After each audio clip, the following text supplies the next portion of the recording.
ETV ప్రేక్షకులకి నమస్కారం.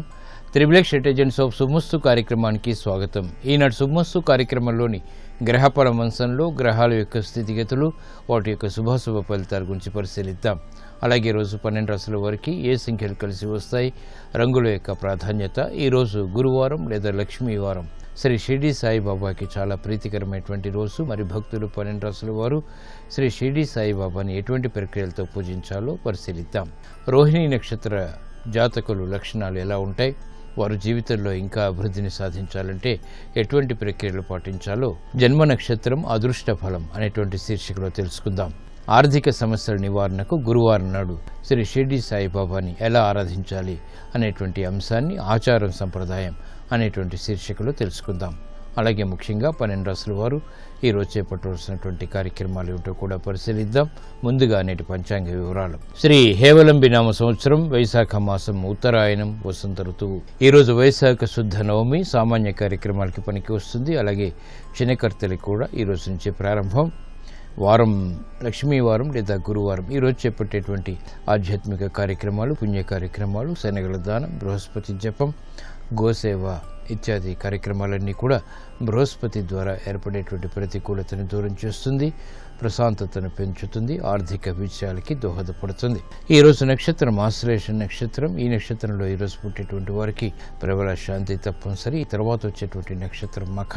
ఈరోజు పుట్టేటువంటి వారికి ఇందులో 2, 4 పాదాలు పుట్టినట్టయితే దోషం లేదు. 1, 3 పాదాల్లో పుట్టినట్టయితే శాంతి తప్పనిసరి. ఈరోజు మఖా నక్షత్రంలో పుట్టేటువంటి వారికి కేతు మహాదశతోటి ప్రారంభమవుతుంది. ప్రస్తుతం కేతువు యొక్క స్థితి కుంభక్షేత్ర స్థితి. ఆ స్థానాధిపతి అయినటువంటి శనికి ధనుస్సు క్షేత్ర స్థితి. కాబట్టి ఇది అనుకూల లగ్నాల్లో ఆకస్మిక విజయాన్ని కలిగించడంలో సమర్థత కలిగినటువంటి ఛాయాగ్రహం. రేపు మఖా పుబ్బా నక్షత్రాలున్నాయి. పుబ్బా నక్షత్రం శుక్రవారంతో కలిసి వచ్చింది కాబట్టి సిద్ధియోగం ఉంటుంది. దీనివల్ల కార్యసిద్ధి ఏర్పడుతుంది. అయితే మఖా నక్షత్రం శుక్రవారంతో కలిసి వచ్చింది కాబట్టి ప్రయాణాలు తాత్కాలికంగా వాయిదా వేయటం మంచిది. ప్రధానంగా రైతులు పైరులకు మందులు చల్లటానికి, పైరులు వేయటానికి, మొక్కలు నాటడానికి రేపటి నక్షత్ర బలం విశేషంగా సహకరిస్తుంది. అన్నప్రాసన కార్యక్రమానికి, ఔషధములు కొనుగోలు చేయటానికి రేపటి రోజు అనుకూలమైన రోజుగా చెప్పవచ్చు.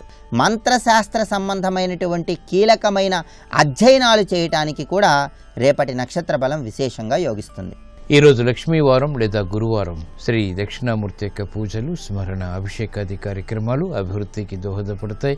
ఇప్పుడు శుభమస్తు వీక్షిస్తున్నటువంటి ప్రేక్షకులందరికీ శ్రీ దక్షిణామూర్తి యొక్క అనుగ్రహం, కటాక్షం కలగాలని ప్రార్థిద్దాం. మందస్మిత స్ఫురిత ముగ్ధ ముఖారవింద కందర్పకోటి శత సుందర దివ్యమూర్తిం ఆతామ్ర కోమల జటా ఘటితేందులేఖం ఆలోకయే వటతటీ నిలయం దయాళుం కందళిత బోధముద్రం కైవల్యానంద సంవిదున్నిద్రం కలయే కంచన రుద్రం కరుణారసపూరపూరిత సముద్రం జయ దేవ మహాదేవ జయ కారుణ్య విగ్రహ జయ భూమిరుహావాస జయ వీరాసన స్థిత జయ కుందేందు పాఠీర పాండురాంగ గజాపతే జయ విజ్ఞాన ముద్రాక్ష మాలావీణాలసత్కరా. ఇప్పుడు గ్రహాల యొక్క స్థితిగతుల రీత్యా 12 రాశుల వారికి ఏర్పడేటువంటి శుభాశుభ ఫలితాలను పరిశీలిద్దాం. ముందుగా మేషరాశి. ఈరోజు మేషరాశి వారిని పరిశీలించినట్లయితే కోర్టు సంబంధిత వ్యవహారాల్లో జాగ్రత్తలు వహించాలి. ఆరోగ్య విషయంలో కూడా ప్రతికూల పరిస్థితులు తారసపడితే కార్యక్రమాల్ని వేగవంతంగా పూర్తి చేయలేకపోతారు. ఆర్థిక సమస్యల విషయంలో ఏర్పడినటువంటి ప్రతికూలతకు, సమస్యలకు పరిష్కారాలు మాత్రం లభిస్తాయి. ఆరోగ్య విషయంలో జాగ్రత్తలు పాటించాలి. ఆర్థిక లావాదేవీల విషయంలో పారిశ్రామిక రంగం వారికి వేగవంతమైనటువంటి నిర్ణయాల ద్వారా సమస్యలు ఎదురవుతాయి. వ్యాపార రంగం వారికి అనుకూల పరిస్థితులు ప్రయత్నపూర్వకంగా మాత్రమే పొందగలుగుతారు. విద్యార్థులకి కఠిన పరీక్షలు ఉంటాయి. నూతన కార్యక్రమాలు మహిళలు గృహరీత్యా చేపట్టగలుగుతారు. ఆరోగ్య ఖర్చులు పెరుగుతాయి. బాధ్యతతో కూడినటువంటి కార్యక్రమాలు స్థిరాస్తి రంగం వారికి కలిసి వస్తాయి. సినీ రంగం వారికి ప్రతికూల పరిస్థితులు ఆర్థికంగా ఉన్నప్పటికీ నెట్టుకురాగలుగుతారు. ఈ రోజు మీ అదృష్ట సంఖ్య 2. తెలుపు వర్ణం ప్రశాంతతను పెంచుతుంది. గురువారం సందర్భంగా ఈ రోజు మేషరాశి వారు శ్రీ షిర్డీ సాయిబాబాని తులసి దళాలతో భక్తి శ్రద్ధలతో పూజించడం ద్వారా ఆర్థిక విజయాలు దగ్గరవుతాయి. గృహ కార్యాలు కార్యక్రమాలు ఈ రోజు మీకు అనుకూలం. ఈరోజు వృషభ రాశి వారిని పరిశీలించినట్లయితే మానసిక ప్రశాంతతకి చేసేటువంటి ప్రయత్నాలు కలిసి వస్తాయి. ఆరోగ్య విషయంలో ఏర్పడినటువంటి ప్రతికూలత తగ్గుతుంది. ఆర్థిక వ్యయాన్ని క్రమశిక్షణతో నియంత్రించగలుగుతారు. శ్రమ అధికంగా ఉంటుంది, అయినప్పటికీ చేపట్టినటువంటి కార్యక్రమాల్లో ప్రోత్సాహాన్ని పొందగలుగుతారు. శుభ ప్రయత్నాలు కలిసి వస్తాయి. కుటుంబ సఖ్యత పెరుగుతుంది. పిల్లల విషయంలో అభివృద్ధి గోచరిస్తుంది. ఆర్థిక వ్యవహారాల్లో పారిశ్రామిక రంగం వారికి ఆదాయం ఉన్నప్పటికీ వ్యయం కూడా సమాంతరంగా ఏర్పడుతుంది. నూతన కార్యక్రమాలు వ్యాపార రంగం వారు వేగవంతంగా మాత్రం చేపట్టగలుగుతారు. అనిశ్చిత పరిస్థితుల నుంచి స్థిరాస్తి రంగం వారికి ఉపశమనం లభిస్తుంది. క్రీడా రంగం వారికి విజయాలు ఏర్పడితే ఆనందకర పరిస్థితులు మహిళల గృహరీత్యా ఆస్వాదించగలుగుతారు. ఈ రోజు మీ అదృష్ట సంఖ్య 6. తెలుపు వర్ణం ప్రశాంతతను పెంచుతుంది. గురువారం సందర్భంగా ఈ రోజు వృషభ రాశి వారు శ్రీ షిర్డీ సాయిబాబాని చామంతులతో భక్తి శ్రద్ధలతో పూజించడం ద్వారా కుటుంబ సఖ్యత పెరుగుతుంది. ఆర్థిక పురోగవృద్ధి గోచరిస్తుంది. ఆర్థిక ప్రయత్నాలు లావాదేవీలు ఈ రోజు మీకు అనుకూలం. ఈ రోజు మిథున రాశి వారిని పరిశీలించినట్లయితే ఆర్థిక చిరాకులు కొనసాగుతాయి. వాహన విషయాల్లో జాగ్రత్తలు పాటించాలి. ఉద్యోగ సంబంధిత కార్యక్రమాల్లో ప్రశాంతతకి చేసేటువంటి ప్రయత్నాలు కూడా లాభిస్తాయి. సంబంధ బాంధవ్యాల విషయంలో ఏర్పడినటువంటి ప్రతికూలత తగ్గుతుంది. నూతన కార్యక్రమాల్ని మెల్లమెల్లగా పూర్తి చేయగలుగుతారు. ఆర్థిక వ్యవహారాల్లో పారిశ్రామిక రంగం వారికి చిరు సమస్యలు ఏర్పడతాయి. వ్యాపార రంగం వారికి ప్రతిభ లోపిస్తుంది. కార్యక్రమాల్ని వేగవంతం చేయలేకపోతారు. అభివృద్ధి కార్యక్రమాలు మహిళలకు మాత్రం ప్రతికూలతను తగ్గిస్తాయి. కార్యక్రమ నిర్వహణలో ఏకాగ్రతను పెంపొందింపచేసుకోగలుగుతారు. స్థిరాస్తి రంగం వారికి ప్రతికూలత ఉన్నప్పటికీ నెట్టుకురాగలుగుతారు. ఆదాయాన్ని పెంపొందింపచేసుకునేటువంటి మార్గాలు సులభతరమవుతాయి. ఈ రోజు మీ అదృష్ట సంఖ్య 3. పసుపు వర్ణం త్వరితగతిని శుభాల్ని కలిగిస్తుంది. గురువారం సందర్భంగా ఈ రోజు మిథున రాశి వారు శ్రీ షిర్డీ సాయిబాబాని విభూతితో భక్తి శ్రద్ధలతో పూజించడం ద్వారా ఆధ్యాత్మిక కార్యక్రమాల్లో విజయాలు సాధించగలుగుతారు. రుణ ప్రయత్నాలు ఈ రోజు మీకు అనుకూలం. ఈ రోజు కర్కాటక రాశి వారిని పరిశీలించినట్లయితే ఆశించినటువంటి కార్యక్రమ నిర్వహణ ఆలస్యంగా నెరవేరుతుంది. పెద్దల విషయంలో చేసినటువంటి పొరపాట్లు వెలుగులోకి వస్తాయి. ఆర్థిక సమస్యల నుంచి బయటికి రావడానికి చేసేటువంటి ప్రయత్నాల్లో ప్రతికూల పరిస్థితులు తారసపడతాయి. గృహ సంబంధిత కార్యక్రమాలు అనుకూలం. పిల్లల విషయంలో శ్రద్ధ తప్పనిసరి. ఆకస్మిక ప్రతికూల మార్పులు ఆర్థికంగా లేకపోలేదు, అయినప్పటికీ నిలదొక్కున్నటువంటి పరిస్థితుల్ని పొందగలుగుతారు. ఆర్థిక సంబంధిత వ్యవహారాల్లో పారిశ్రామిక రంగం వారికి చిరు సమస్యలు తలెత్తుతాయి. కార్యక్రమ నిర్వహణలో నైపుణ్యం న్యాయపద వృత్తి వారికి కొనసాగుతుంది. క్రీడా రంగం వారికి ప్రతికూల పరిస్థితుల్ని అధిగమించేటువంటి శక్తి సామర్థ్యాలు లభిస్తాయి. విదేశీ సంబంధిత విద్యా ప్రయత్నాలు విద్యార్థులకు ఉపకరిస్తాయి. మహిళలకు ఆరోగ్య రక్షణ ఏర్పడుతుంది. కార్యక్రమాలను వేగవంతంగా స్థిరాస్తి రంగం వరకు కూడా పూర్తి చేయగలుగుతారు. ఈ రోజు మీ అదృష్ట సంఖ్య 1. ఎరుపు వర్ణం ధైర్యాన్ని కలిగిస్తుంది. గురువారం సందర్భంగా ఈ రోజు కర్కాటక రాశి వారు శ్రీ షిర్డీ సాయిబాబాని మందారాలతో భక్తి శ్రద్ధలతో పూజించడం ద్వారా ఆగిపోయినటువంటి కార్యక్రమాలు పునః ప్రారంభించబడతాయి. వాహన నిర్ణయాలు ఈ రోజు మీకు అనుకూలం. ఈ రోజు సింహరాశి వారిని పరిశీలించినట్లయితే సంభాషణలు రుచిస్తాయి. ఆర్థిక సమస్యలకు పరిష్కారాలు లభిస్తాయి. ఆకస్మిక అనుకూల మార్పులు ఆర్థికంగా కలిసి వస్తాయి. వినోదాల్లో పాల్గొంటారు. లాభదాయకమైనటువంటి కార్యక్రమ నిర్వహణ రాజకీయ పరంగా కలిసి వస్తుంది. అనుకున్నవి సాధించగలుగుతారు. కుటుంబ సఖ్యత పెరుగుతుంది. ఆర్థిక వ్యవహారాల్లో మెరుగైనటువంటి మార్పులు పారిశ్రామిక రంగం వారికి ఏర్పడతాయి. కార్యక్రమ నిర్వహణలో అనుకూలతని వ్యాపార రంగం వారు వినియోగించుకోగలుగుతారు. మహిళలకు ఆర్థిక విషయాలు కలిసి వస్తాయి. నూతన ఆలోచన సంపత్తి ద్వారా ఏర్పడినటువంటి అనుకూలత ఆనందాన్ని పెంచుతుంది. కార్యక్రమాలను వేగవంతంగా క్రీడా రంగం వారు కూడా పూర్తి చేయగలుగుతారు. సినీ రంగం వారికి మెరుగైనటువంటి అవకాశాలు ఏర్పడతాయి. ఈ రోజు మీ అదృష్ట సంఖ్య 6. పసుపు వర్ణం త్వరితగతిన శుభాన్ని కలిగిస్తుంది. గురువారం సందర్భంగా ఈ రోజు సింహరాశి వారు శ్రీ షిర్డీ సాయి బాబాని నందివర్ధనాలతో భక్తి శ్రద్ధలతో పూజించడం ద్వారా ఆర్థిక విజయాలు వేగవంతమవుతాయి. ఆర్థిక నిర్ణయాలు ఈ రోజు మీకు అనుకూలం. ఈ రోజు కన్యారాశి వారిని పరిశీలించినట్లయితే కార్యక్రమ నిర్వహణలో జాప్యాలు కొనసాగుతాయి. సంబంధ బాంధవ్యాలు మాత్రం మెరుగవుతాయి. నూతన స్నేహితుల ద్వారా లబ్ధి చేకూరుతుంది. విదేశీ సంబంధిత ప్రయాణాలు వంటివి ఉపకరిస్తాయి. కార్యక్రమ నిర్వహణలో ఏర్పడినటువంటి ప్రతికూల పరిస్థితుల్ని ఉద్యోగస్తులు పరిష్కరించుకోగలుగుతారు. విద్యార్థులకి చెడు సమస్యలు విద్యాపరంగా కొనసాగించినప్పటికీ అంతిమ విజయాలు ప్రయత్నపూర్వకంగా సాధించగలుగుతారు. ఆర్థిక ప్రయత్నాల ద్వారా ఏర్పడినటువంటి విభేదాలు స్థిరాస్తి రంగం వారికి తగ్గుతాయి. కార్యక్రమాలను వేగవంతం చేసేటువంటి ప్రక్రియలు వ్యాపార రంగం వారికి ఉపకరిస్తాయి. ఈ రోజు మీ అదృష్ట సంఖ్య 3. ఆకుపచ్చ వర్ణం రక్షణకి దోహదపడుతుంది. గురువారం సందర్భంగా ఈ రోజు కన్యారాశి వారు శ్రీ షిర్డీ సాయి బాబాని పారిజాతాలతో భక్తి శ్రద్ధలతో పూజించడం ద్వారా ఆర్థిక చిరాకులు కనుమరుగవుతాయి. ఆర్థిక ప్రయత్నాలు లావాదేవీలు ఈ రోజు మీకు అనుకూలం. ఈ రోజు తులారాశి వారిని పరిశీలించినట్లయితే విదేశీ సంబంధిత వ్యవహారాలు కలిసి వస్తాయి. వ్యయం ఉన్నప్పటికీ అనుకూలిస్తుంది, శుభాన్ని కలిగిస్తుంది. కార్యక్రమ నిర్వహణలో నైపుణ్యాన్ని ప్రదర్శించగలుగుతారు. గతంలో కన్నా మెరుగైనటువంటి పరిస్థితులు గృహపరంగా బలాన్ని పెంచుతాయి. వ్యవహారాల్లో చుక్కెదురు పరిస్థితుల్ని క్రమక్రమంగా అధిగమించగలుగుతారు. ఆలోచనలు ఆచరణకి నోచుకుంటాయి. కార్యక్రమ నిర్వహణలో నైపుణ్యం వైద్య వృత్తి వారికి పెరుగుతుంది. న్యాయవాద వృత్తి వారికి విజయాలు సిద్ధిస్తాయి. సాహస నిర్ణయాల ద్వారా క్రీడా రంగం వారు విజయాలు సాధించగలుగుతారు. రాజకీయ లబ్ధికే చేపట్టేటువంటి కార్యక్రమాలు రాజకీయ రంగం వారికి లాభిస్తాయి. బాధ్యతలు సాఫ్ట్వేర్ రంగం వారికి పెరుగుతాయి. ఈ రోజు మీ అదృష్ట సంఖ్య 2. ఎరుపు వర్ణం ధైర్యాన్ని కలిగిస్తుంది. గురువారం సందర్భంగా ఈ రోజు తులారాశి వారు శ్రీ షిర్డీ సాయి బాబాని చామంతులతో భక్తి శ్రద్ధలతో పూజించడం ద్వారా క్లిష్ట సమస్యలకు పరిష్కారాలు పొందగలుగుతారు. వాహన కొనుగోలు వంటివి ఈ రోజు మీకు అనుకూలం, లాభదాయకం. ఈ రోజు వృశ్చిక రాశి వారిని పరిశీలించినట్లయితే కార్యక్రమాలను వేగవంతంగా పూర్తి చేయగలుగుతారు. అసహన పరిస్థితులు తగ్గుతాయి. అనిశ్చిత పరిస్థితులు ఆర్థికంగా కూడా తగ్గుతాయి. పెట్టుబడుల విషయంలో ఏర్పడినటువంటి పొరపాట్లు సవరించుకోగలుగుతారు. పారిశ్రామిక రంగం వారికి మెరుగైనటువంటి అవకాశాలు ఆర్థికంగా లభిస్తాయి.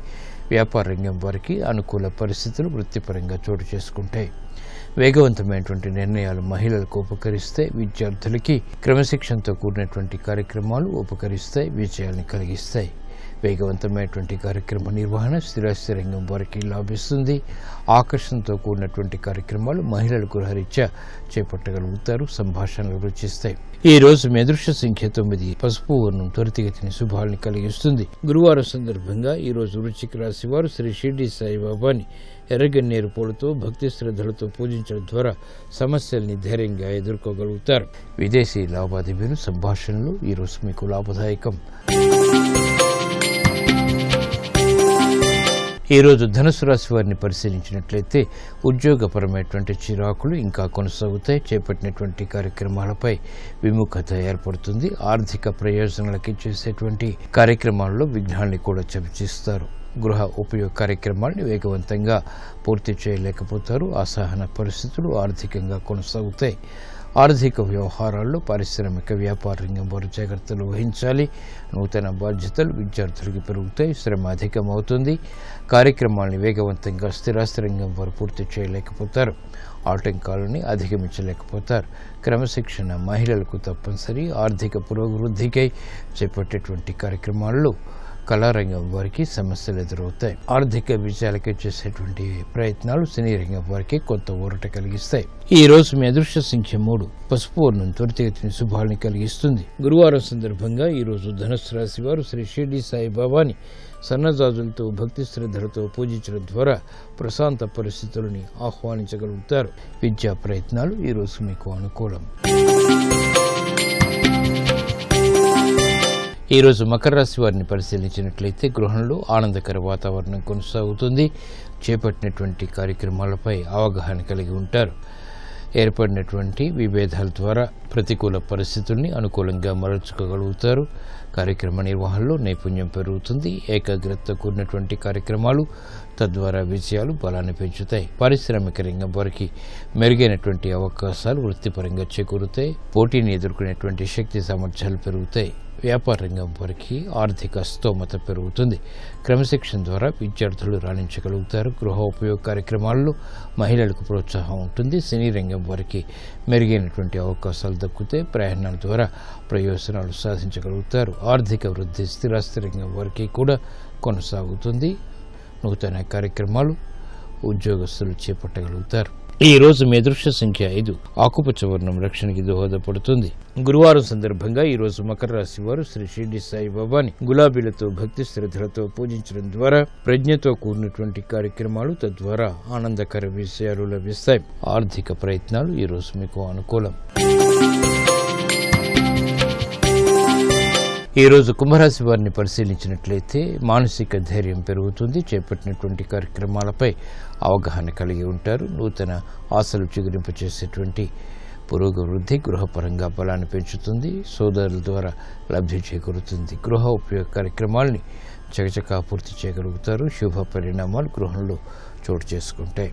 ఉద్యోగ సంబంధిత కార్యక్రమాల్లో ఉద్యోగస్తులు జాగ్రత్తతో కూడిన నిర్ణయాల ద్వారా రాణించగలుగుతారు. అభివృద్ధి వ్యాపార రంగం వారికి కొనసాగుతుంది. నూతన అంశాలు విద్యాపరంగా విద్యార్థులకు ఉపకరిస్తాయి. విదేశీపరమైనటువంటి విద్యా ప్రయత్నాలు లాభిస్తాయి. కార్యక్రమ నిర్వహణలో నైపుణ్యం స్థిరాస్తి రంగం వారికి ఏర్పడుతుంది. ఈ రోజు మీ అదృష్ట సంఖ్య 5. ఆకుపచ్చ వర్ణం రక్షణకి దోహదపడుతుంది. గురువారం సందర్భంగా ఈ రోజు కుంభరాశి వారు శ్రీ షిర్డీ సాయిబాబాని కనకాంబరాలతో భక్తి శ్రద్ధలతో పూజించడం ద్వారా ఆర్థిక విజయాలు సిద్ధిస్తాయి. ఆర్థిక లావాదేవీలు సంభాషణలు ఈ రోజు మీకు అనుకూలం.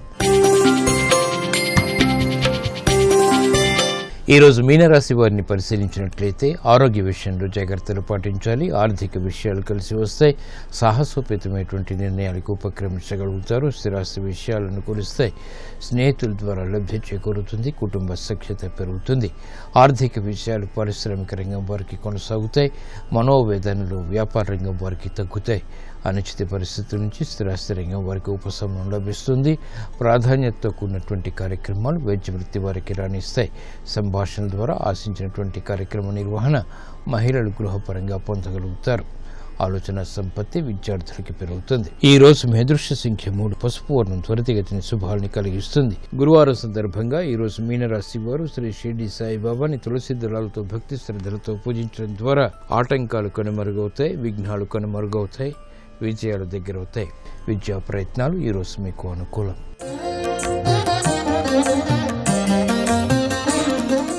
రోహిణి నక్షత్ర జాతకులు లక్షణాలు వారి అభివృద్ధిని సాధించాలంటే ఎటువంటి ప్రక్రియలు చేపట్టాలో జన్మ నక్షత్రం అదృష్ట ఫలం అనేటువంటి శీర్షికలో పరిశీలిద్దాం. రోహిణి నక్షత్రంలో జన్మించిన వారు మానసిక దృఢత్వాన్ని కలిగి క్రీడల యందు సాహస క్రీడల యందు కూడా మంచి ప్రవేశం గుర్తింపు పొందుతారు. జీవితంలో అడుగడుగున స్త్రీల ఆధిపత్యం సహకారాలు అండదండలు వీరికి లభిస్తాయి. వ్యక్తిగత సామర్థ్యం వలన అదనపు వైవిధ్య లక్షణాల వల్ల మంచి ఉద్యోగులకి ఎంపిక అవుతారు. మాతృవర్గం మీద విశేషమైనటువంటి అభిమానం కలిగి ఉంటారు. దూర ప్రాంత ప్రయాణాలు విదేశాలలో చదువు ఆధునాతన విద్యల యందు బాగా రాణిస్తారు. జల సంపద కలిగి భూ సంపదను కూడా బాగా సంపాదిస్తారు. ఎన్ని విషయాల్లో విమర్శలు వచ్చినా వాటిని మనస్సులోనే ఉంచుకొని తాము అనుకున్నటువంటి విధానాన్ని అమలు చేస్తారు. తొందరగా వీరికి కోపం రాదు. చిరునవ్వుతో మాత్రమే ఉంటారు. ఆలోచన సంపత్తి బాగా ఉంటుంది. విదేశీ సంబంధిత ఎగుమతి దిగుమతి వ్యాపారాల్లో పురోగవృద్ధి ఆర్థిక స్థిరత్వం వీరు సాధించగలుగుతారు. జీవితంలో ఒడిదుడుకులు చాలా ఎక్కువగా ఉన్నప్పటికీ స్థిరంగా వాటిని పరిష్కరించుకోగలుగుతారు. అపనిందలు ఆరోపణలు జీవితంలో ఏర్పడినప్పటికీ వాటికి పరిష్కారాలు క్రమక్రమంగా పొందగలుగుతారు. రోహిణి నక్షత్ర జాతకులు హాస్యప్రియులు కళాప్రియులు. కళారంగంలో మంచి స్థితిని కూడా వీరు సాధిస్తారు. ప్రతిష్టాత్మకమైనటువంటి ప్రభుత్వ అవార్డులు వీరికి చాలా సులభంగా లభిస్తాయి. గురు మహర్దశ శని మహర్దశలు కూడా వీరికి బాగా యోగిస్తాయి. సంతానంతో ఒక్కొక్కసారి వీరికి భేదాభిప్రాయాలు ఉంటాయి. కోర్టు వ్యవహారాల్లో విజయాలు సాధిస్తారు. శివారాధన వీరికి బాగా కలిసి వస్తుంది. సోమవార నియమాలు వీరికి బాగా అభివృద్ధికి దోహదపడతాయి.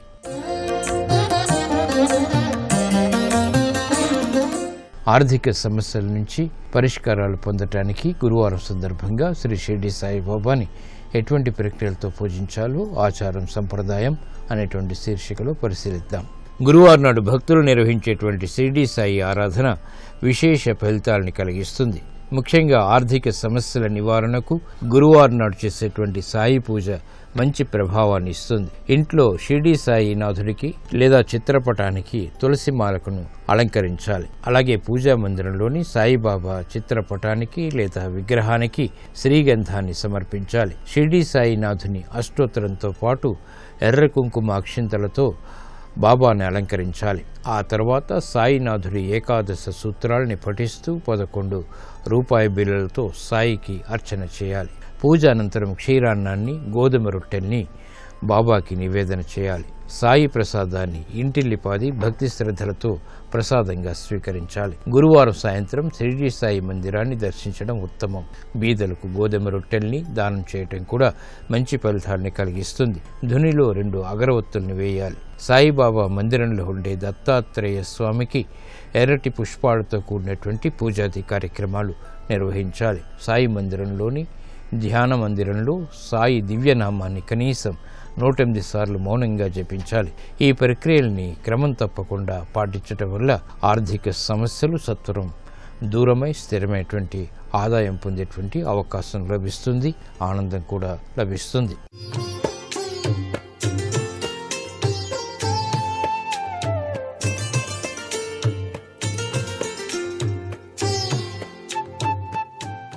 త్రిబుల్ ఎక్స్ డిటర్జెంట్ సోప్ శుభమస్తు కార్యక్రమంలో గృహబలం అంశానికి స్వాగతం. వ్యాపారంలో లాభాలు గడించడానికి వాస్తుశాస్త్రరీత్యా తీసుకోవలసినటువంటి విశేష అంశాల గురించి తెలుసుకుందాం. మీ వ్యాపార సంస్థ పంచభూతాలతో పరిపూర్ణమై మీ గౌరవ ప్రతిష్టలను పెంపొందించేదిగా, ఆర్థిక స్థితిని దృఢపరిచే విధంగా, మిమ్మల్ని ఉత్తమ ఉన్నత శిఖరాలకు తీసుకొని వెళ్ళేదిగా, దానికి సహకరించేటువంటి తత్వచింతనలో ఉండి తీరాలి. ఒక వ్యాపార సంస్థ వ్యాపారం ప్రారంభించాము అంటే ఆ వ్యాపారం అన్ని ఉన్నత శిఖరాలకు తీసుకుని వెళ్ళేదిగా ఉండాలి. వ్యాపారాన్ని స్థాపించే వ్యక్తి లేదా సంస్థ వ్యవస్థాపకులు కానీ జీవితంలో ఇటువంటి పురోగతిని సహజసిద్ధంగా కోరుకుంటారు. ఎవరు ఏ వ్యాపారం ప్రారంభించినా తాను కీర్తి ప్రతిష్టలతో, ఉత్తమోత్తమైనటువంటి స్థితిగతులతో, లాభదాయకవంతమైన ప్రభావంతో జీవితాన్ని గడపాలని కోరుకుంటారు. ఒక వ్యాపారం నష్టంలోకి పూర్తిగా దిగజారిందంటే ఎంత కష్టపడ్డప్పటికీ కూడా లాభాలు రాక నష్టంలో కూరుకుపోయారు అంటే తప్పనిసరిగా ఆ వ్యాపార సంస్థలో వాస్తు దోషం ఉండి ఉండాలి. పరిపూర్ణమైనటువంటి వాస్తు దోషం లేకుండా చక్కటి గృహాన్ని తీసుకొని దానిలో కష్టపడి పనిచేసే మనస్తత్వం ఉన్నటువంటి వారు వ్యాపారంలో రాణించడానికి భగవంతుడు కూడా సహకరిస్తాడు. కీర్తి ప్రతిష్టలలో ఉత్తమోత్తమైనటువంటి ప్రభావంతో ఆ వ్యాపార సంస్థ 3 పువ్వులు 6 కాయలుగా రాణించడానికి కూడా ఆస్కారం ఉంటుంది. అందుకే దుకాణం లేక సంస్థలో వ్యక్తులు కానీ కూర్చునేటువంటి పరిస్థితి ఎట్లా ఉంది. మొట్టమొదటిసారిగా గమనించాల్సింది ఎక్కడ కూర్చుంటున్నారు వీళ్ళు. అసలు ఆ యొక్క వ్యాపార సంస్థలో యజమాని ఎక్కడ కూర్చుంటున్నాడు అనేది కూడా ముఖ్యంగా గమనించాలండి. అట్లాగే నగదు, ముఖ్యమైన పత్రాలు ఇవన్నీ దాచేటువంటి ఇనపెట్టె ఉండవలసినటువంటి స్థానం కూడా గమనించాలి. వాస్తు సూత్రాలు పాటిస్తున్నారా లేదా చూడాలి. అమ్మకాలను పెంచుకొని వ్యాపారాన్ని వృద్ధి చేసుకోవడానికి దుకాణాలకి వచ్చేటువంటి వారిని ఆకర్షించేటువంటి తీరుతెన్నులు ఏ విధంగా ఉన్నాయి, అక్కడ ఆకర్షణ శైలి అట్లా కనిపిస్తేనే కదా దానికి యోగం సిద్ధించేది. దుకాణం పొడవు వెడల్పుకు 2 మించి ఉండకూడదు. వంకర టింకరగా ఉన్నటువంటి దుకాణం నష్టదాయకమవుతుంది.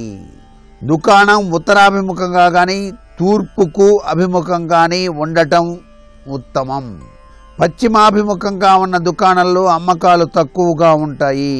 వీధి రహదారి దుకాణం ముఖద్వారం దగ్గర అంతం కాకూడదు. రహదారి మొత్తం కూడాను ఆ దుకాణం దగ్గరికి వచ్చేటప్పటికల్లా అంతం కాకూడదు. ముఖద్వారానికి బదులు దుకాణం ఇతర భాగాల్లో దారి ఎక్కడ ఆగిపోయినా సంస్థకు ఎటువంటి చెడు జరగదు. దుకాణానికి ఉత్తరం వైపున ఆర్థిక సంబంధమైన కార్యాలయం, వాయవ్యంలో పార్కింగ్ స్థలం లేక ఖాళీ చోటు, పశ్చిమ దిక్కున పెద్ద భవనాలు, ఆగ్నేయంలో విద్యుత్ స్తంభాలు, ట్రాన్స్ఫార్మర్, ఈశాన్య దిశలో చలివేంద్ర లేక మందిరం ఉంటే వాటి వలన మీ సంస్థకు లాభం చేకూరుతుంది. దుకాణంలో భూగర్భ గృహం లేకుండా ఉంటే మంచిది. అలా బేస్మెంట్ కింద గది నిర్మించడం తప్పనిసరి అయితే దాన్ని ఈశాన్య మూల నిర్మాణం చేసుకొని దానికి తెలుపు రంగు వెయ్యాలి. మీ దుకాణాన్ని రెండుగా విభజించాల్సి వస్తే ముందు భాగం పెద్దదిగా, వెనుక భాగం చిన్నదిగా ఉండాలి. దుకాణంలో పైకప్పు మీద గది నిర్మించుకోవాలంటే దక్షిణ దిక్కున కానీ, పశ్చిమ దిక్కున కానీ, లేకపోతే నైరుతి మూల కానీ నిర్మాణం చేయాలి. దుకాణం లేక వ్యాపార సంస్థ పైకప్పు లేక గచ్చు నేలకు ఏటవాల్ను ఉత్తరం వైపుకు కానీ, తూర్పు వైపుకు కానీ, ఈశాన్య దిక్కుకు కానీ ఉండేటట్టుగా చూసుకోవాలి. ఇక వ్యాపార ప్రకటనలకు సంబంధించిన బోర్డులు ఉంటాయి కొన్ని. ఆ బోర్డులు అమర్చేటప్పుడు కూడానండి చాలా జాగ్రత్త పడాలి. వినియోగదారులను ఆకట్టుకునేందుకు దుకాణం ముందు పెట్టేటువంటి వస్తువులను ప్రధాన ద్వారానికి అడ్డంగా ఉంచకూడదు. ద్వారానికి అడ్డంగా వస్తువులు ఉండటం వలన దుకాణం మీద చెడు ప్రభావం పడుతుంది. ముఖద్వారం ఉత్తర దిక్కుకు ఉంటే దుకాణాలు, వ్యాపార సంస్థల వ్యాపారం చక్కగా నడుస్తుంది. దుకాణాలు, పుస్తకాలు, కాగితాలు, తదితర విద్యా సంబంధమైనటువంటి సంస్థలు, వస్త్రాలయాలు ఇలాంటివి తూర్పు వైపుకు తెరిచి ఉంటే వ్యాపారం బాగా లాభంగా ఉంటుంది. వాహనాల విక్రయ సంస్థలను తూర్పు వైపుకు కానీ, వాయవ్య దిశకు కానీ తెరుచుకునేలా ఏర్పాటు చేసుకుంటే వ్యాపారం బాగుంటుంది. హోటల్, విద్యుత్ పరికరాలు అమ్మే దుకాణాలు మొదలైన వాటికి తూర్పు ఆగ్నేయంలో ముఖద్వారం ఉంటే శ్రేష్టంగా ఉంటుంది. వెండి, బంగారం, నగలు ఇవన్నీ అమ్మేటువంటి విక్రయశాలలు, స్త్రీల సంబంధమైన విలాస వస్తువులు విక్రయించే దుకాణాలు మొదలైన వాటికి దక్షిణ వైపుకు కానీ, ఆగ్నేయ మూలకు కానీ ముఖ్యద్వారం ఉంటే అవి బాగా వ్యాపారం చేస్తున్నట్లు రుజువైంది. దక్షిణ వైపు ఉన్నటువంటి బంగారపు షాపులు బాగా బ్రహ్మాండమైన స్థితిలో ఉన్నాయండి అంటాం. ఆ వాస్తుకి అది బాగా సూటబుల్ అయింది అనమాట. ఆ విలాస వస్తువులు విక్రయించే దుకాణాలు అన్నమాట. మోటారు భాగాలను అమ్మేటువంటి దుకాణాలు దక్షిణాముఖంగా ఉంటే మంచిది. వ్యాపారస్తులు దుకాణంలో నైరుతి మూల, ఉత్తరాభిముఖంగా కానీ, తూర్పు లేక ఈశాన్య మూలకు ఎదురుగా కానీ కూర్చోవాలి. అలాగే దుకాణంలో దక్షిణం, పడమర దిశల్లో ఎక్కువ సామాన్లు, బరువైన వస్తువులు ఉంచాలి. ఇంట్లో కూడా అంతే, దుకాణంలోనూ అంతే. దక్షిణం, పడమర బరువైనటువంటి వస్తువులు ఉండటం చాలా మంచిది వాస్తుశాస్త్రరీత్యా. దుకాణపు ఈశాన్య మూలలో పూజాస్థానం ఏర్పాటు చేసుకోవాలి. దైవం మాత్రం తూర్పు లేక పశ్చిమ ముఖంగా ఉండాలి. దేవతా ప్రతిమలను ఉత్తరాభిముఖంగా ఉంచకూడదు. హనుమంతుని యొక్క ప్రతిమ మాత్రం నైరుతి ముఖంగా ఉంటే ఉత్తమంగా ఉంటుంది. దైవ మందిరం దగ్గర నీటి కుండను ఉంచవచ్చు. గృహబల రీత్యా దైవీ తత్వంలో ఆ గృహంలోనికి అద్భుతవంతమైనటువంటి ప్రభావాలు ప్రసరింపజేయటానికి మన సనాతన సంప్రదాయంలో ఉపయోగించేటువంటి వివిధ పద్ధతులు కూడాను గృహయోగంలో అదృష్టాన్ని ప్రసాదింపచేస్తున్నాయి. ఇంటి ముంగిట వివిధ రకాలైనటువంటి ముగ్గులను అలంకరింపజేయటంతో పాటుగా గడపల పైనను మెట్లపైనను కూడాను వివిధ రకాలైన రంగురంగుల ముగ్గులను ఆ విధంగా అలంకరించడం వలన దేవతా స్వరూపాలకు స్వాగతం పలికినట్టుగా అవుతుందని, ఆ దేవతలందరూ తమ ఇంటిలోనికి ప్రవేశించడానికి ఆహ్వానం పలుకుతున్నట్టుగా ఉంటుందని మన సాంప్రదాయ రీత్యా భావించేటువంటి విధి విధానం గృహ బలరీత్యా కూడాను చాలా చక్కగా సహకరిస్తుంది. అంతేకాకుండా ఎవరికి తగిన అభిరుచిని వారు ఆచరిస్తూ పరిమళ భరితమైనటువంటి పూలతో గనక తయారు చేసినటువంటి పూల గుత్తిని మీ పడక గదిలో ఒక మూలన పెట్టి ఆ గదిని కనుక అలంకరించినట్లయితే ఆ ఇంట్లో గదిలోని వాస్తు దోషాలన్నీ కూడాను నివృత్తి అవుతాయి అంటోంది శాస్త్రం. ఈ చర్య వలన లాభం చేకూరుతుంది సుమా అని చెప్పేసి కూడా చెప్పవచ్చు. గృహబల రీత్యా తప్పనిసరిగా వంటగదిలోనే భోజనం చేయటం మంచిది. ఇల్లాలు తన విధి నిర్వహణ బాధ్యతలో ఎక్కడ ఏ వస్తువుల్ని అమర్చి ఆ రీతిలో వాటిని ఉపయోగించాలో ఆ రీతినే ఉపయోగించటం సర్వే సర్వత్రా కూడా గృహబల రీత్యా మంచిది. రాత్రివేళ నిద్రలో చెడు కలలు గనక వస్తూ ఉన్నట్లయితే రాగి పాత్రలో గంగాజలాన్ని నింపండి. తలవైపున ఆ యొక్క గంగాజలాన్ని ఉంచుకోండి. ఇలా గనక కుదరని పక్షాన హనుమంతుల వారికి సంబంధించినటువంటి హనుమాన్ చాలీసా పఠించి నిద్రపోవచ్చు. మంచినీళ్ళ గ్లాసును తలవైపున పెట్టుకుని నిద్రించేటువంటి సాంప్రదాయాన్ని ప్రతి ఒక్కరూ పాటించటం సర్వే సర్వత్రా కూడాను శుభదాయకము అనేటువంటి విషయాన్ని కూడా గుర్తుపెట్టుకోవాలి. ఎవరైనా సరే కంచు చెంబు గనక ఉన్నట్లయితే ఆ కంచు చెంబులో నీళ్లు పోసి తలగడ కింద మీరు నిద్రించేటువంటి పడక కింద ఉంచి తెల్లవారగానే లేచి ఆ కంచు చెంబులోని నీళ్లు చెట్లపైన గనక పోసినట్లయితే రుణగ్రస్త విమోచన జరగటానికి ఆస్కారం ఉంటుంది సుమా అని కూడా మనకు గృహబల రీత్యా గ్రహించాల్సినటువంటి విధి విధానం. ఎవరైనా సరే మానసికమైనటువంటి ఒత్తిడితో గనక బాధపడుతూ ఉన్నట్లయితే మీ యొక్క ఇంటిలో ఆవు నేతితో దీపాన్ని వెలిగించి ఆ పడక గదిలో ఈశాన్య మూల గనక ఉంచినట్లయితే నిద్ర సమయంలో గులాబీ పరిమళం వెదజల్లేటువంటి అగరుబత్తీలను గనక వెలిగించినట్లయితే ఆ ఒత్తిడి యొక్క ప్రభావం నుంచి బయలుపడటానికి ఆస్కారం అత్యధికంగా ఉంటుంది సుమా. ఎటువంటి పరిస్థితుల్లోనూ కూడా మీరు నిద్రించే పడక గదిలో ఇల్లు ఊడ్చేటువంటి చీపురు ఉండకూడదు. అది చాలా అనర్థదాయకమైన ప్రభావాన్ని కలిగింపచేస్తుంది. అలాగే నూనె డబ్బాలు కూడా పడక గదిలో ఉంచటం మంచిది కాదు. చెడు కళలు రావడానికి ఆస్కారం ఉంది ఇవన్నీ కనుక ఉన్నట్లయితే. అందుచేత ఎటువంటి అనారోగ్య సమస్యలు లేకుండా నిశ్చింతగా మీరు జీవితాన్ని గడపడానికి గృహబల రీత్యా ఇత్యాది సూత్రాలన్నీ కూడా పాటించటం సర్వే సర్వత్రా కూడాను శుభదాయకవంతమైనటువంటి ప్రభావాల్ని కలిగింపజేస్తాయి అని చెప్పేసి మనకి గృహబల రీత్యా గ్రహించవలసినటువంటి విశేషం. భవనం నైరుతి భాగం ఎప్పుడూ కూడా బరువుగానే ఉంచాలి. ఎందుకంటే శక్తి సంచారం అనేటువంటిది ఈ కోణం నుంచే జరుగుతుంది కాబట్టి ఈ శక్తి భవనానికి లాభదాయకవంతమైన ప్రభావాన్ని కలిగింపజేస్తుంది. కాబట్టి నైరుతి భాగంలో తప్పనిసరిగా బరువు అనేటువంటిది ఉంచటం మనకి ఈ యొక్క గృహబల రీత్యా గ్రహించవలసినటువంటి విశేషాంశం. వంటింటి దర్వాజా మిగిలిన దర్వాజాల కన్నా కూడా చిన్నదిగా ఉంచటం చాలా శుభదాయకం.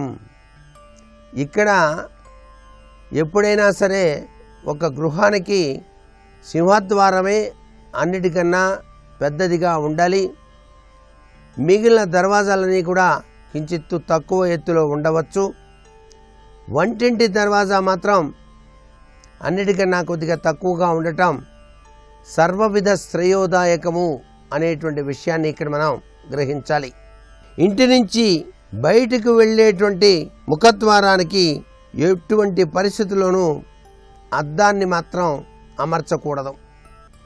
కొంతమంది ఇటీవల కాలంలో అందం కోసం అని చెప్పేసి ముఖద్వారాలకు కూడాను అద్దాలు ఏర్పరుస్తున్నారు. అది చాలా నష్టదాయక ప్రభావాన్ని ఇస్తాయి గృహబల రీత్యా. ఇంటి ఇల్లాలు వంట చేసేటప్పుడు ఆమె ముఖం తూర్పుకు అభిముఖంగా ఉండటం శ్రేష్టదాయకమైన ప్రభావాన్ని కలిగింపచేస్తుంది. ఆమె ఈశాన్యం చూస్తూ వంట చేయకూడదు. తూర్పు తిరిగి వంట చేయటం సర్వత్రా కూడాను శుభదాయకం. ఇంటికి ఈశాన్య మూలలో చిన్న పూజా మందిరాన్ని ఏర్పాటు చేసుకొని నిత్యం పూజ చేసేటువంటి సమయంలో గనక హారతి ఇచ్చి గంటను గనక మోగించినట్లయితే ఆ గంట నాదం వలన ఇంట్లో వ్యాపించి ఉన్నటువంటి వ్యతిరేక శక్తిని నాశనం చేయటమే కాకుండా అనుకూల శక్తిని వృద్ధి చెందింపజేసేటువంటి లక్షణం వచ్చి తీరుతుంది. ఈశాన్యమూల పూజా మందిరం కానివ్వండి, పూజకు స్థానాన్ని కానీ ఏర్పాటు చేసుకోలేని పరిస్థితి కనుక ఏర్పడినట్లయితే అక్కడ తులసి చెట్టును పెంచి నిత్యం కూడాను ఒక గ్లాసులో నీళ్లు తీసుకొని ఆ చెట్లో పోయటం సర్వత్రా కూడాను శుభదాయకం. మరికొన్ని ముఖ్యాంశాలు రేపటి శుభమస్తు కార్యక్రమంలో తెలుసుకుందామా? మరి సర్వే జనా సుఖినో భవంతు.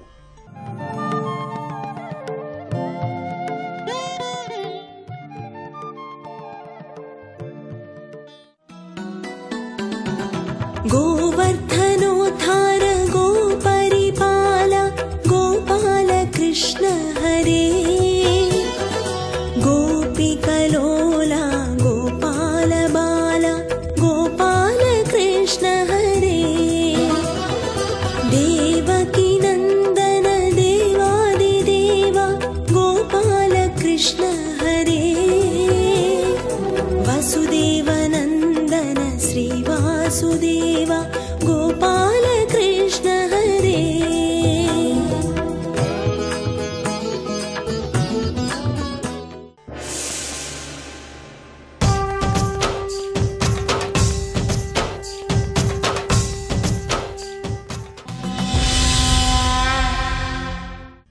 కృష్ణార్జునులిద్దరూ కలిసి ధర్మరాజు గారి దగ్గరికి వచ్చినప్పుడు కర్ణుడి చేత ఓడింపబడినటువంటి మనక్లేశాన్ని పొంది ఉన్నటువంటి ధర్మరాజు గారు అర్జునుణ్ణి నీ చేతిలో ఉన్నటువంటి గాంధీవం కృష్ణుడికి ఇచ్చేస్తే కృష్ణుడు కర్ణుడిని వధిస్తాడు అని అన్నప్పుడు ఆగ్రహించినటువంటి అర్జునుడు, నేను చిన్నతనంలోనే ప్రతిజ్ఞ చేసి ఉన్నాను, ఎవరైతే నా గాంధీవాన్ని ఇతరులకు ఇచ్చేయమంటారో వారి యొక్క తల బద్దలగొడతాను అని నేను చేసిన ప్రతిజ్ఞ కనుక ధర్మరాజు గారిని సంహరిస్తానని దుందుడుకుగా ప్రవర్తిస్తుంటే కృష్ణ పరమాత్మ అర్జునుణ్ణి ఆపి చెప్తున్నటువంటి ధర్మం దగ్గర మనం ఉన్నాం. అందులో ఆయన అంటాడు, సత్యంబు నహింసయు అను అత్యుత్తమ ధర్మ యుగళమందు అహింసన్ సత్యము కాచుట ధర్మము అసత్యమున అహింసకావ జనునండ్రు బుధుల్. ఒక అద్భుతమైనటువంటి విశేషాన్ని ఆయన ఆవిష్కరిస్తున్నాడు. లోకంలో ధర్మము అనేటటువంటిది అత్యంత ప్రధానమైనది, సారవంతమైనది. అందున మనుష్య ప్రాణికి ధర్మం కన్నా గొప్పది ఇంకొకటి ఉండదు. మిగిలిన ప్రాణులన్నిటికీ కలిపి ఒక్కటే ధర్మం, పశుధర్మం అంటారు. వాటికి ఆకలేసింది అనుకోండి, ఏది కనపడితే దాన్ని తినేస్తుందంతే. ఒక పెద్ద పులికి ఆకలిస్తే ఎదురుగుండా ఉన్నటువంటి ప్రాణిని పట్టి కొట్టి తింటుంది. దానికి నిద్ర వస్తే పడుకుంటుంది, వృద్ధాప్యం వస్తే బాధపడుతుంది, శరీరాన్ని వదిలిపెట్టవలసి వస్తే శరీరాన్ని విడిచిపెట్టేస్తుంది. వినా దానికి ధర్మానుష్ఠానం చెయ్యవలసినటువంటి అవసరం ఉండదు. కానీ మనుష్యుడు అలా కాదు, నిరంతరము ధర్మము పాటిస్తూ ఉండాలి. అలా ధర్మమును పాటించాలి అన్నప్పుడు కృష్ణ భగవానుడు ఒక యుగళమును ప్రతిపాదన చేస్తున్నాడు. యుగళం అంటే రెండు కలిపి ఉండేది. అసలు నిజానికి ధర్మము దేని మీద ఆధారపడుతుంది అంటే ధర్మము సత్యము అన్న రెండిటి మీద ఆధారపడుతుంది. ఎందుకని అంటే మీరు చూడండి, లోకంలో ధర్మమును పట్టుకుని ప్రవర్తించుట అన్న మాటకు అర్థం ఏమిటంటే కదలిక. నేను ఏమీ చెయ్యను, ఎందుచేత నేను ఏదైనా చేస్తే ఇది ధర్మం వ్యతిరేకం అవుతుందేమో అని కూర్చుంటానంటే అదే పెద్ద అధర్మం. అలా కూర్చోవడానికి వీల్లేదు. ఎప్పుడూ ప్రయత్నశీలి అయి కర్మాచరణం చేస్తూ ఉండాలి. మరి ఆ కర్మాచరణం చెయ్యడం అన్నది కదలిక కదా. మనిషి కదులుతాడు, భౌతికంగా కదులుతూ ఉంటాడు. భౌతికంగా కదిలి గమ్యాన్ని చేరుతాడు. కాళ్ళు ప్రధానం. ఈ కాళ్ళు నడకలో ఉండేటటువంటి విశేషం ఏమిటంటే రెండు కాళ్ళు కదలవు నిజానికి. ఒక కాలు కదిపి ముందుకు తీసుకెళ్ళి పాదాన్ని ఉంచుకుని భూమి మీద బరువునంతటినీ కూడా ఆ పాదం మీదకి ఉంచి రెండవ పాదాన్ని ఎత్తి మళ్ళీ ముందుకేసి మళ్ళీ ఆ పాదాన్ని స్థిరంగా ఉంచి ఇంకొక పాదాన్ని తీసి మళ్ళీ ముందుకేసి అలా బరువుని మార్చుకుంటూ ఒక కాలుని స్థిరంగా ఉంచి ఇంకొక కాలుని కదుపుతాడు. మళ్ళీ కదిపిన కాలుని స్థిరంగా ఉంచి రెండో కాలు కదుపుతూ ఉంటాడు. ఇలా బరువుని ఈ రెండింటి మీదకి మారుస్తూ కదులుతాడు. ఇలా కదిలితే గమ్యాన్ని చేరుతాడు. గమ్యాన్ని చేరాక ఇక కదలిక ఉండదు, ఆ గమ్యమునందు నిలబడతాడు. అలాగే మనిషి యొక్క ప్రస్థానమునందు రెండు ప్రధానమైనటువంటి విశేషములు ఉంటాయి. అవి సత్యము, ధర్మము. ఈ రెండు పాదములు కావాలి. గమ్యాన్ని చేరడానికి పాదములు ఎలా ఉపయోగపడతాయో మనుష్య జీవిత గమ్యమైనటువంటి విడుదల మోక్షాన్ని పొందడానికి సత్యము, ధర్మము అనేటటువంటి రెండు పాదముల మీద ఉంచుకోవాలి. ఇవి సామాన్య ధర్మములు అని పిలుస్తుంది శాస్త్రం. ఇవి సమస్త మనుష్య జాతి పాటిస్తారు. సత్యము పలకండి, అది ఎవరో కొంతమంది కాదు, అందరూ సత్యం పలకాలి. ధర్మాన్ని పాటించండి అన్నప్పుడు ధర్మమునందు ప్రధానంగా అహింస అనేటటువంటిది అత్యంత ప్రధానం. అహింస పరమో ధర్మ. ధర్మమునందు అత్యంత ప్రధానము అహింస. ఈ సత్యధర్మములు రెండు ఒకదాన్ని ఒకటి కాపాడుకుంటూ ఉంటాయి. అందుకే మీరు చూడండి, నడిచేటప్పుడు ఒక పాదం నిలబడి బరువుని పట్టుకుంటుంది, రెండో పాదం తేలిగ్గా ముందుకెడుతుంది. ముందుకెళ్ళిన పాదం బరువు పట్టుకుంటుంది, మళ్ళీ ఈ పాదం లేచి తేలిగ్గా ముందుకెడుతుంది.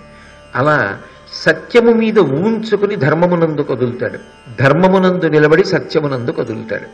ఇలా కదలడంలో ఈ సత్యధర్మములనేటటువంటి యుగళి, ఈ రెండిటి జంట ఏది ఉన్నదో అది మనిషిని కాపాడుతూ ఉంటుంది. కాబట్టి తొందరపడి సత్యధర్మముల విషయంలో నిర్ణయం తీసుకోవడం సాధ్యం కాదు. ఎందుకంటే ఆ విషయంలో ఏదైనా పెద్ద పొరపాటు జరిగిపోతే కోట్ల జన్మల కిందకి జారిపోతాడు. అలా జారిపోకుండా ఉండాలి అంటే సత్యధర్మములను గూర్చినటువంటి అవగాహన పెంపొందించుకొని వాటిని అనుష్ఠానంలోకి తెచ్చుకోవడంలో మనిషి జాగరూకుడై ఉండాలి కదా అర్జున. సత్యము ఎప్పుడూ కూడా ధర్మము వలన మళ్ళీ సత్యము రెండు పాదములై కదులుతూ ఉంటాడు. ఈ కదలడంలో సత్యమునందు మార్పు ఉండదు, ఎప్పుడు అలాగే ఉంటుంది. సత్యమేవీశ్వరోలోకే సత్యం పద్మాశ్రిదా సదా సత్యమూలాని సర్వాణి సత్యాన్నాస్తి పరమం పదం అంటాడు రాముడు రామాయణంలో. అసలు సత్యము కన్నా పరమపదము లేదు అన్నాడు. ఆ సత్యము ఎప్పుడూ కదలినిదై అలాగే ఉంటుంది. ఇక ధర్మమునందు ప్రధానమైన ధర్మం ఏది అంటే ధర్మములకెల్లా సారవంతమైన ధర్మము అహింస. అటువంటి అహింసని సత్యము కాపాడుకుంటూ ఉంటుంది. అందుకే అహింస సత్యములోకి అంతర్భాగంగా వెళ్ళిపోతుంది. అందుకే సత్యం గురించి నిర్వచనం చెప్పినప్పుడు శాస్త్రం కొన్ని గమ్మత్తైన మాటలు చెప్తుంది. సత్యం బ్రూయాత్, సత్యం మాట్లాడు. ప్రియం బ్రూయాత్, కానీ ప్రియంగా మాట్లాడు. న బ్రూయాత్ సత్యమ ప్రియం, ఇతరుల మనసుకి బాధ కలిగిస్తుంది అన్నది నాకు నిజం చెప్పే అవకాశం ఇన్నాళ్ళకు వచ్చింది కదా అని వాడు బాధపడితే పడ్డాడు, కానీ వాడికి తొందరగా వెళ్ళి చెప్పేద్దాం ఈ విషయం అని చెప్పేసే ప్రయత్నం చేయకు. అలాగని అవతల వాళ్ళ మనసుని సంతోషపెట్టడం కోసం ప్రియంచన నృతం బ్రూయాత్, అవతల వాళ్ళు సంతోషిస్తారు కదా అని అబద్ధాలు చెప్పద్దు. సత్యము చేత అహింసను కాపాడుతూ ఉంటారు. అది లోకంలో సాధారణంగా జరిగేటటువంటి ప్రక్రియ. సత్యము అహింసని కాపాడుకుంటూ ఉంటుంది. కానీ అర్జున, ఆర్యులైనటువంటి వాళ్ళు ఉన్నారే, బుధులు, జ్ఞానము కలిగినటువంటి వాళ్ళు, పండితులు, పోతన గారు సహజ పండితుడు అంటారు. ఆ జ్ఞానము కలిగినటువంటి వాళ్ళు ఎవరైతే ఉన్నారో అటువంటి వాళ్ళు ఒక మాట చెప్తూ ఉంటారు. ఏం చెప్తారంటే, సత్యము చేత అహింసని కాపాడండి, సాధారణంగా చెప్పే మాట. కానీ అసత్యము చేత కూడా అహింసని కాపాడండి. అసత్యము చెప్పినా అహింసని కాపాడవలెను. అలా కాకపోతే సత్యమే చెప్పాను కదా, నా యందు తప్పే ఉంది, హింస జరిగితే నేనేం చేయను అంటే అది మర్యాద కాదు సుమా. అహింసని కాపాడడంలో ఒక్కొక్కసారి అవసరమైతే అసత్యమును చెప్పైనా అహింసని కాపాడిన వాడెవరో వాడు ధర్మమునందే ఉన్నాడు అని బుధులు చెప్పుచున్నారు. కర్మ సూక్ష్మ భంగి కానక ఇమ్మియి సత్యరక్షణంబు సలుపు పుంటే భ్రాత ధర్మపురుడు రాజు ఈ మహాత్ము చంపక తలచుట ధర్మపథము కాదు. నువ్వేమంటున్నావు? నేను ఒకప్పుడు ప్రతిజ్ఞ చేశాను. ఆ ప్రతిజ్ఞ ఏమని చేశాను? గాంధీవం ఎవరికైనా ఇచ్చేయమని ఎవరైనా అంటే వాళ్ళ తల పగలగొట్టేస్తానని ప్రతిజ్ఞ చేశాను. ఇప్పుడు ధర్మరాజు గారు అన్నాడు కాబట్టి ధర్మరాజు గారి యొక్క కుత్తుకు తీసేయకపోతే నేను సత్యము తప్పిన వాడని అవుతాను. నేనన్న మాట నిజం కాదుగా. నా ప్రతిజ్ఞ నేను నిలబెట్టుకోవాలి కదా. నా ప్రతిజ్ఞ నేను నిలబెట్టుకోలేనప్పుడు సత్య ప్రతిజ్ఞుడను కాను. కాబట్టి సత్యమును నిలబెట్టుకోవడానికి నేనన్న మాట నిజం అవ్వాలి అంటే, నేను లోకంలో అసత్య ప్రతిజ్ఞుడనన్న అపవాదు నాకు రాకుండా ఉండాలి అంటే ధర్మరాజు గారిని చంపేస్తాను అని నువ్వు అంటున్నావు. కానీ నేను కూడా ఒక మాట చెప్తాను విను. సత్యము గురించి ఎవరు చెప్పారో ఆ పెద్దలే ధర్మమును గురించి కూడా కొన్ని మాటలు చెప్పారు. ధర్మరాజుని చంపుతానంటున్నావు. ధర్మరాజు ఏమవుతాడు నీకు అంటే, ఆయన భ్రాత. మొట్టమొదట ఆయన నీకు పెద్దన్నగారు. ఎటువంటి పెద్దన్నగారు? కేవలము పెద్దన్నగారు వాడు, తండ్రి లేనప్పుడు పెద్దన్నగారు. ఆ కారణం చేతి ఇప్పుడు ఆయన కేవలము అన్నగారే కాదు, తండ్రితో సమానుడు. సత్యమును నిలబెట్టుకోవడానికి తండ్రి లాంటి అన్నగారిని చంపేయచ్చా? మొదటి ప్రశ్న. రెండు, ధర్మపరుడు, ఆయన గొప్ప ధర్మాత్ముడు. నీ సత్యాన్ని నిలబెట్టుకోవడానికి ఒక ధర్మాత్ముణ్ణి చంపేయచ్చా?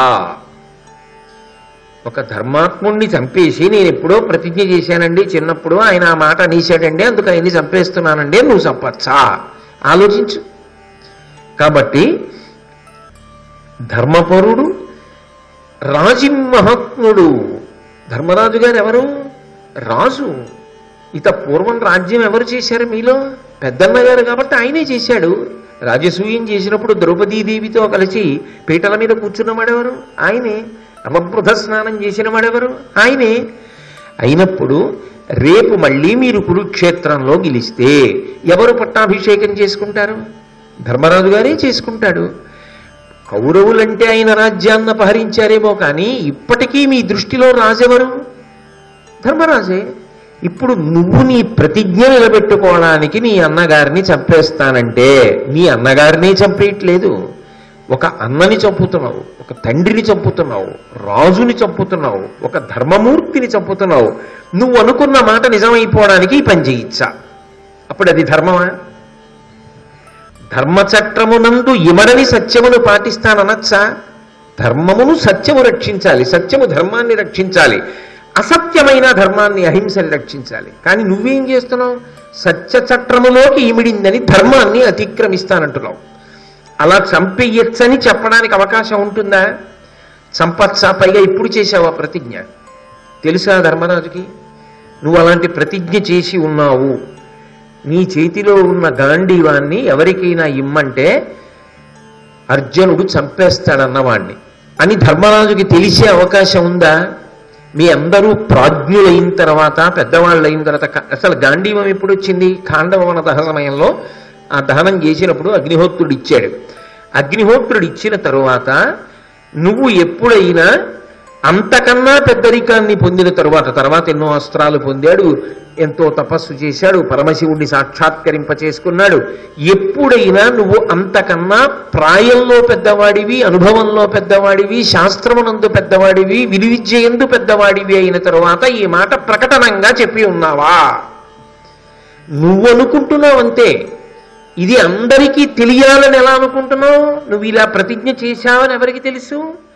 పైగా విను, పిన్ననాడు నీవి అనుచితమగు వ్రతము పట్టితివి, తది కాకయు పెట్టనృతము సూనృతమును నీ కనియడు చందంబు బుధులు గైకొనరిందున్. ఇది ఎప్పుడో నీ చిన్నప్పుడు పట్టావు. నీకు గాంధీవం ఇచ్చినప్పుడు ఏ ఉత్సాహంతోటో మనసులో అనుకున్నావు, నా గాంధీవాన్ని ఎవరైనా ఎవరికన్నా ఇమ్మంటే మాత్రం వాడి తల పగలగొట్టేస్తాననుకున్నావు. అది నీ చిన్నతనంలో చేసిన ప్రతిజ్ఞ. చిన్నతనంలో చేసిన ప్రతిజ్ఞ అన్న మాట కృష్ణుడు ఎందుకు వాడుతున్నాడంటే, అసలు ఒక ప్రతిజ్ఞ అన్నప్పుడు అది సత్యమునకు సంబంధించిన విషయం. ఎట్టి పరిస్థితుల్లో దాన్ని నేను అలాగే పాటిస్తాను అని అయినప్పుడు, అసలు దాన్ని అలా పాటించడం జీవితాంతం సాధ్యమవుతుందా అన్న విషయాన్ని ఆలోచించగలిగినంత ప్రాజ్ఞుడవు నీవా ఆ ప్రతిజ్ఞ పట్టినప్పుడు? అసలు నీకు దాని గురించి ఆలోచన ఉందా? సత్యధర్మముల గురించి నీకేమైనా తెలుసా? తెలిసి దాని గురించి పరిపూర్ణమైన అవగాహన కలిగినప్పుడు నువ్వు అటువంటి వ్రతాన్ని పట్టావా? పట్టాను అంటావా? నేను నిన్ను ఒక ప్రశ్న వేస్తాను, చెప్పు. ఎట్టి పరిస్థితులలో అన్నమాటని అలాగే నిలబెట్టుకోవడం అన్నది సాధ్యము కావచ్చు, కాకపోవచ్చు అన్న విషయము గుర్తిరిగి కదా ప్రతిజ్ఞ చెయ్యాలి. గాంధీవమును నువ్వు ఇంకొకరికి అన్న మాట లోకములో ఎవ్వడు ఎప్పుడు ఏ సందర్భంలో అనడు అని ఏ కారణానికి నువ్వు నిర్ణయించుకున్నావు? ఎలా తీసుకున్నావు ఆ నిర్ణయాన్ని? అసలు అలా అనవలసిన అవసరం ఉండదు అని ఎలా నిర్ణయించుకున్నావు? అలా నన్ను అనరు, ధర్మరాజు అనకూడదు, భీవుడు అనకూడదు, నకులుడు అనకూడదు, సహదేవుడు అనకూడదు, కృష్ణుడు అనకూడదు, ఎవడో అనకూడదు, అలా అంటే చంపేస్తా. ఏమిటా పెంకితనం? అంటే నువ్వు అనుకున్నావు కాబట్టి చంపేస్తావా? అంటే యువతలవాడి ధర్మంతో, యువతలవాడి పరిణితితోటి, యువతలవాడి ఏమిటన్న దాంతో నీకేం సంబంధం లేదా? నువ్వు ప్రతిజ్ఞ చేసావు కాబట్టి చంపేయడం, అంతేనా? అసలు అటువంటి ప్రతిజ్ఞ చేసినప్పుడు ఈ ప్రతిజ్ఞని మనం పాటించగలమా? ఇది ఎప్పుడైనా నాకే ఎదురొచ్చి ధర్మాన్ని, సత్యాన్ని పరీక్షలోకి నెట్టేస్తుందా అన్న విషయాన్ని ఎప్పుడైనా ఆలోచించావా? ఆలోచించి ఉంటే ఇటువంటి ప్రతిజ్ఞలు చేస్తావా? ఎందుకని అడుగుతున్నాడంటే ఈ మాట, ఏది మనం నిరంతరం పట్టుకోవడం సాధ్యం కాదో దాని గురించిన సరిగైన అవగాహన లేని దాన్ని, ఆ పరిణతి పొందకుండా నిర్ణయం తీసుకుని దాని మీద ప్రతిజ్ఞ చెయ్యడము సాధ్యము కాదు. ఎందుకో తెలుసా? మనం అనుకుంటున్నటువంటి తీరు ఒకలా ఉంటుంది, శాస్త్రమునందుండేటటువంటి కోణం ఒకలా ఉంటుంది. నేను మీకు ఒక్క ఉదాహరణ చెప్తాను. అహింస అని నేను అన్నాను అనుకోండి. అహింస అంటే ఏమిటి? సాధారణ ఏ ప్రాణి జోలికి వెళ్ళకూడదు, ఏ ప్రాణిని చంపకూడదు. కానీ మీరు ఒకటి ఆలోచించండి, నేను బ్రతకాలి, అది తప్పదు కదా. ఏ ప్రాణి అయినా ముందు తనని తాను చంపేసుకోలేడుగా, తాను బతకాలి. తాను బతకాలంటే అన్నం తినాలా? అన్నం తినాలంటే పొయ్యి వాడాలా? పొయ్యి వాడడం అంటే అగ్ని వెలిగించాలా? అగ్ని వెలిగించినప్పుడు అందులో కొన్ని ప్రాణులు మరణిస్తాయా? నీళ్లు తీసుకొచ్చి ఉడికిస్తే నా కంటికి కనపడని అనేక సూక్ష్మాంగ జీవులు మరణిస్తాయా? అందుకేనా కొన్ని సమయాల్లో నీళ్లు కాచుకుని తాగుతుంటాం. ఇవన్నీ హింసా సాధనములు కావా? మరప్పుడు హింస చెయ్యని వాడు ఉంటాడా? అందుకే హింసని శాస్త్రం కేవలముగా అక్షరముల మధ్యలో చదవదు. ఏవి నీవు అవతల వాళ్ళని పాడు చెయ్యాలి, చంపేయాలి, క్రౌర్యంతో ప్రవర్తించాలని ఆలోచించలేదు. అన్నం వండుకోవడం నీకోసం వండుకున్నావు, అన్నం తినడం కోసం ఉండేవు. కానీ ఆ పొయ్యి పెట్టి వాటిని చంపడం అని ఉద్దేశ్యం అది కాదుగా నీ ఉద్దేశ్యం. కాబట్టి ఏవి తప్పక నువ్వు చేస్తున్నావో అప్పుడు జరిగిన కొద్ది హింస ఏది ఉందో అది తప్పక చేస్తున్నది, కాబట్టి దాన్ని అహింస కిందే తీసుకుంది. అలాగని స్వయం బుద్ధి చేత ఇది నేను తప్పక చేస్తున్నానని ప్రతిదాన్ని ఆ చట్టంలోకి తెచ్చేయకూడదు. అలా అహింస అవునా కాదా అన్నది చెప్పడానికి ఒక ప్రాజ్ఞత ఉంటుంది కాదు తప్ప అది నీకు చిన్నతనంలో నువ్వు తీసుకున్న నిర్ణయం, అందుకని ఇది నిలబెట్టుకోగలనా అన్న దాని మీద నీకు పరిణతి లేదు, లేకుండా చేసుకున్నావు. నీకు నేను ఒక ఉదాహరణ చెప్తా. నీలాగే ప్రతిజ్ఞ చేసిన వాడు ఉన్నాడు. ఆయన ఒక నదీ సంగమ స్థలానికి వెళ్ళాడు. నదీ సంగమ స్థలం పరమ పవిత్రమైన ప్రదేశం, అక్కడ ఉండాలి అనుకున్నాడు. ఆయన పేరు కౌశికుడు. ఆయన అక్కడికి వెళ్ళి నివాసం ఉంటున్నాడు. ఆయన సత్యము వినా నేను ఏవీ మాట్లాడను, ఒక్క సత్యమే మాట్లాడతాను అన్నాడు. ప్రతిజ్ఞ చేసిన తర్వాత పరిపాలన చెయ్యాలనుకున్నాడు. ఇది సాధ్యమా అసాధ్యమా? దీనికి ధర్మానికి ఎదురొచ్చినప్పుడు రెండు ఒకదానితో ఒకటి ఘర్షణ పడినప్పుడు లౌక్యమేమి, ఎలా నేను సత్యాన్ని పరిపాలన చేస్తూనే ధర్మం దెబ్బతినకుండా చూసుకోవాలి. సత్యమును పాటించి ధర్మాన్ని వదిలినా, ధర్మాన్ని పాటించి సత్యాన్ని వదిలినా ప్రయోజనం ఏమీ ఉండదు. దానికి ప్రబల ఉదాహరణ ఏమిటో తెలుసా? శ్రీరామాయణమే. ఎందుకనంటే శ్రీరామాయణంలో దశరథ మహారాజు గారు ఏం పట్టుకున్నాడంటే ధర్మాన్ని పట్టుకున్నాడు. కైకమ్మ ఏం పట్టుకుందంటే సత్యాన్ని పట్టుకుంది.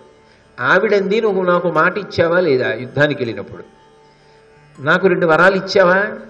నేను అడిగినప్పుడు 2 వరాలు తీరుస్తానన్నావా?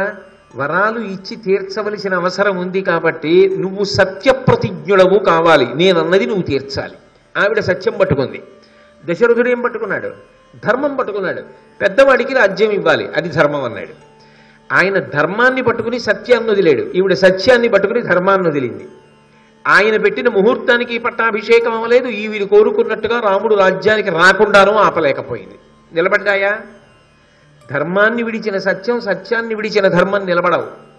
సత్యధర్మములు 2 కాళ్ళు అవ్వాలి. 2 కాళ్ళు అయితేనే నడక గమ్యాన్ని చేరుతాడు. లేనినాడు ఒకదాన్ని ఒకటి ఉరుసుకుంటాయి తప్ప ఒకదాన్ని ఒకటి రక్షించుకోవు. ఈ పరిణతి లేని ప్రతిజ్ఞ నువ్వు చేసి పరిపాలన చేస్తానడం ప్రమాదకరమైనటువంటి విషయం.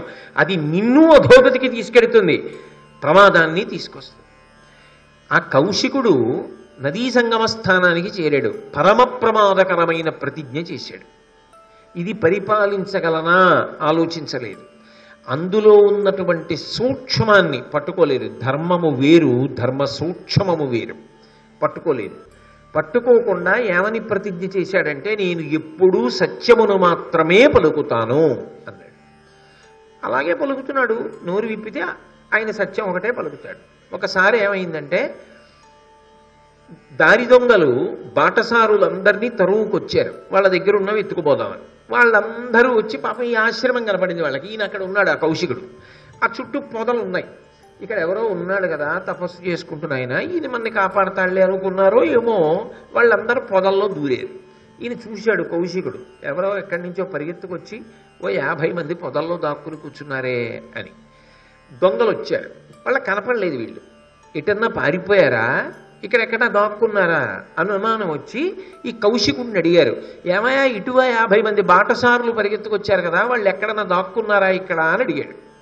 ఆయన ఆలోచించాడు. నేను సత్యమును మాత్రమే మాట్లాడతానని ప్రతిజ్ఞ చేశాను కదా, ఇప్పుడు నాకు తెలియదు ఇక్కడ లేరు అని చెప్పినా ప్రమాదం, నేను చూడలేదు అబద్ధం, కాబట్టి నేను సత్యము చెప్పాలంటే ఏం చేయాలి, నేను చూశాను కాబట్టి అదిగో వాళ్ళు అని పొదల్లో వాళ్ళని చూపించాలి.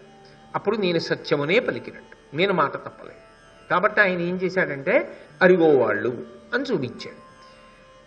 ఈ వచ్చిన దొంగలు ఏం చేశారంటే అమ్మా మాకు కనపడకుండా పారిపోదాం అనుకున్నారా అని చెప్పి 50 మందిని చంపేసి వాళ్ళ దగ్గర ఉన్నవి ఎత్తుకుపోయారు.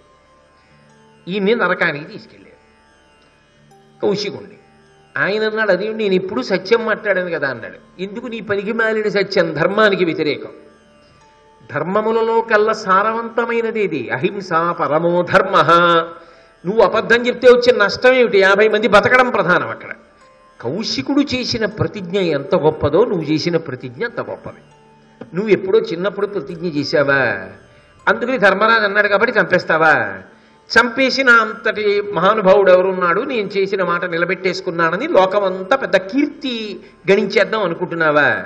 అదే సత్యధర్మములంటే. ఎవరిని చంపుదాం అనుకుంటున్నావు? అలా చంపచ్చా? ఏమైనా ఆలోచన ఉందా? ఏం పనులవి? ఏమిటో తొందరపాటు, అర్థం లేని విషయాలు. ఎంత ఆవేశపడ్డాడో అంత కిందకి దిగిపోయింది ఆ ఆవేశం అంతా. అది కృష్ణ పరమాత్మ యొక్క మాట తీరు.